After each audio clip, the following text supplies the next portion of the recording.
नमस्कार, स्वागत है आप सभी का इस चैनल पर। मेरा नाम है विशाल परिहार। कैसे हैं आप सभी लोग?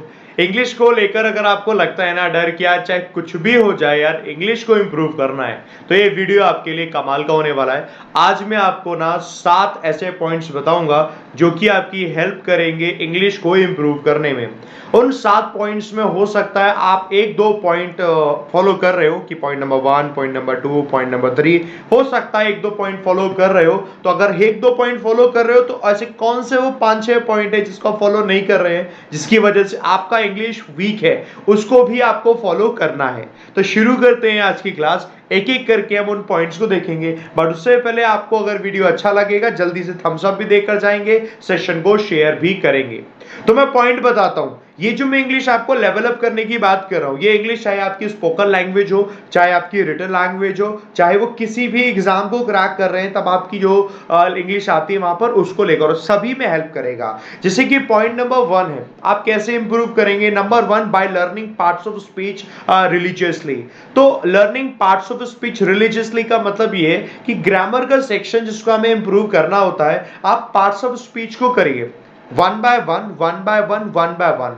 पार्ट्स ऑफ स्पीच में क्या होता है, हमारे चैप्टर्स आते हैं। जैसे कि आपने किया नाउन, आपने किया प्रोनाउन, आपने किया एडजेक्टिव, आपने किया एडवर्ब। समटाइम्स स्टूडेंट्स को लगता है कि ये हमारे कितने काम के होते हैं, कितने काम के नहीं होते। तो मैं आपको बता दूं, इन्हीं से ही एक्चुअली लैंग्वेज बनती है, ग्रामर इन्हीं से ही फ्रेम होकर एक सेंटेंस बनता है। That is why it is the important portion. Point number 1, और मुझे ये उम्मीद है कि ये तो आप में से ज्यादातर लोग कर रहे होंगे। जैसे कि मैंने बोला था कि कुछ पॉइंट तो आप कर रहे हो। जरा मुझे बताना पॉइंट नंबर 1 अगर आप लोग कर रहे हो तो मेरे को अभी कमेंट बॉक्स में लिखकर बताओ यस सर पॉइंट नंबर 1 हम बिल्कुल कर रहे हैं। अभी कमेंट बॉक्स पर लिखकर मुझे बताओ। आ जाओ पॉइंट नंबर 2 पर। पॉइंट नंबर 2 है trying to increase the speed of reading by various means. Different तरीकों से कोशिश करनी है आपको कि आपको अपनी रीडिंग को इंप्रूव करना है। जैसे कि एडिटोरियल पढ़ लो, सुबह 7 बजे हम एडिटोरियल कर रहे होते हैं, 3:30 बजे हम अनअकैडमी स्पेशल पर कर रहे होते हैं एडिटोरियल। तो हम वहां से रीडिंग को इंप्रूव कर रहे होते हैं। नंबर 1 ये आर्टिकल्स को पढ़िए, पैसेजेस को पढ़िए, प्रीवियस ईयर पेपर को पढ़िए, जिस भी एग्जाम की तैयारी करें, ये आपकी एक कॉमन चीज है जिससे आप रीडिंग को इंप्रूव करते हैं। ये आप में से बहुत से लोग होंगे जो करने की कोशिश करते होंगे, बट 1 दिन 2 दिन 3 दिन 4 दिन ऐसा करने के बाद फिर वो बोर हो जाते होंगे, थक कर पीछे हो जाते होंगे। तो ये आपको नहीं करना। दूसरा पॉइंट ध्यान रखना है, कुछ भी हो जाए रीडिंग करना ही करना है, गिव अप नहीं कर देना है बीच में। तो ये ध्यान रखना है। नंबर 2 पॉइंट, ये कितने लोग करते हो तो मेरे को बोले जी सर ये वाला पॉइंट करते तो बोलना यस, नहीं करते तो सिंपल नो करना, मतलब करना स्टार्ट कर देना है। नंबर 3 पॉइंट आपके लिए बाय लर्निंग वोकैब। आप वोकैब को लर्न करेंगे with different methods like root word technique. Root word से याद किया, वर्ड क्लास में CIDA समझ लिया कि भैया यहाँ पर सुइसाइड, होमिसाइड, जीनोसाइड याद हो गए। तरीके हैं, एब्रीवेशन टेक्निक आपने शॉर्ट फॉर्म में कर करके याद किया, उसे तोड़ तोड़ के याद किया, क्रैमिंग करके याद किया, पार्सिंग टेक्निक करके याद किया, फोकसली होकर जैसे आप रीडिंग करते हैं, रीडिंग करते करते करते वर्ड आ गया दिमाग में सेट रहा, पर रीडिंग करते करते वर्ड आ गया दिमाग में सेट रहा। तो आप ऐसे करके वोकैब याद करो। वोकैब उतना ही बड़ा पिलर है आपके लिए। जैसे अगर आपको अपनी बात किसी से कहनी है, अगर आपको वोकैब ही नहीं आती तो आप कैसे कहोगे।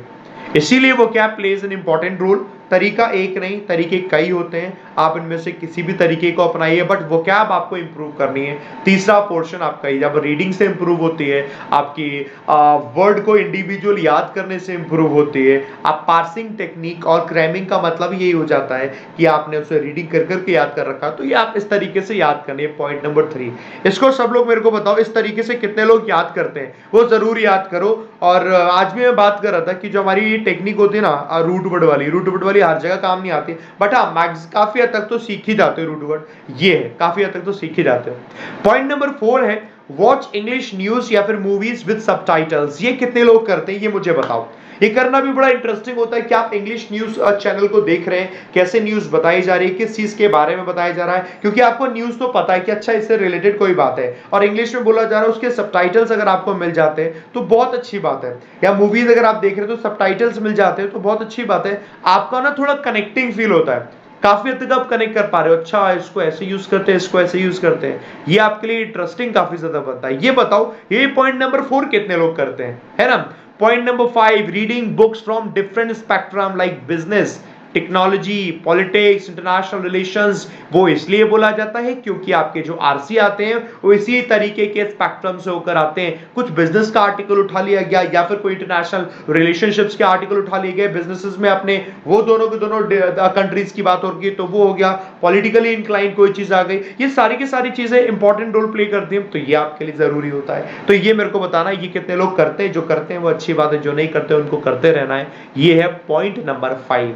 पॉइंट नंबर 6 इंपॉर्टेंट रोल बनता है, वो कहता है राइटिंग पोस्ट, जिसको हम कहते हैं मेंस का जब एग्जाम आएगा तो डिस्क्रिप्टिव आपकी आती है, वो लिखना भी धीरे धीरे शुरू करो। सुबह 7 बजे एडिटोरियल होता है, तो हर दिन सुबह 7 बजे मैं आपको देता हूं एक क्वेश्चन, उस क्वेश्चन में आप अपने थॉट प्रोसेस को यूज करके वर्ड का इस्तेमाल करके वहां लिखो आंसर। ये करने लग जाओगे, आप सीखते जाओगे, समझ लो आप आगे हो गए, समझ लो आप आगे हो गए, आपको कभी कोई पीछे कर नहीं सकता। तो यार writing post and thought on your own and try to enhance the writing skill gradually, धीरे धीरे धीरे धीरे, हालांकि वो भी इंप्रूव होगी, वो भी बढ़ेगी, बट ये करना आपको जरूरी है। इस पॉइंट को दिमाग में रखना आपके लिए बहुत ज्यादा जरूरी है, तो इस पॉइंट के लिए रखना दिमाग में। आखिरी पॉइंट है point number 7, which is one of the most important points. वो ये है, जो भी पॉइंट मैं आपको बताता हूं, जो भी काम आप कर रहे होते हो उसका रिवीजन करते रहना, छोड़ मत देना। आज आपने कोई काम किया, फिर आपने 2 दिन किया, 4 दिन किया, फिर आप छोड़ दिया, फिर 2 दिन किया, 4 दिन किया, छोड़ दिया, ये मत करना। ऐसा करोगे सब बेकार हो जाएगा, फिर वो किसी काम का होगा नहीं। तो आपको इस चीज को याद रखना है कि सारे के सारे पॉइंट्स आपके बढ़िया तरीके से, बेहतर तरीके से रिवीजन के साथ होते रहने चाहिए, वरना इसका कोई मतलब नहीं रह जाएगा। ये थे आपके 7 पॉइंट, उम्मीद है आपको समझ में आया होगा इन 7 के 7 पॉइंट को लेकर। सारे पॉइंट्स को फॉलो करो, जो भी पॉइंट्स आपको बताया जाता है उसको फॉलो करो, उसके हिसाब से इसका आंसर करो और अपने हिसाब से आप स्टेप बाय स्टेप आगे बढ़ो। जहां पीछे रहते हो वहां उसको आपको आगे बढ़ना है, ये काम आपको करना है। बाकी खत्म करते हैं बच्चे, मिलते हैं आपसे फिर कल, और उम्मीद करते हैं वीडियो आपको सही लगा होगा। छोटी सी शॉर्ट और कंसाइज इंफॉर्मेशन थी, अच्छा लगा है तो थम्स अप जरूर देकर जाना, बाकी इसे शेयर कर देना अपने दोस्तों के साथ। मिलते हैं आपसे अगली वीडियो में 3:30 बजे, मिलो अनअकैडमी स्पेशल पर। आज की क्लास करते हैं हम लोग जहां पर पढ़ रहे हैं द हिंदू एडिटोरियल को, उसके बाद शाम 6 बजे पढ़ेंगे। तब तक के लिए bye bye, take care, love you all, जय हिंद, जय भारत।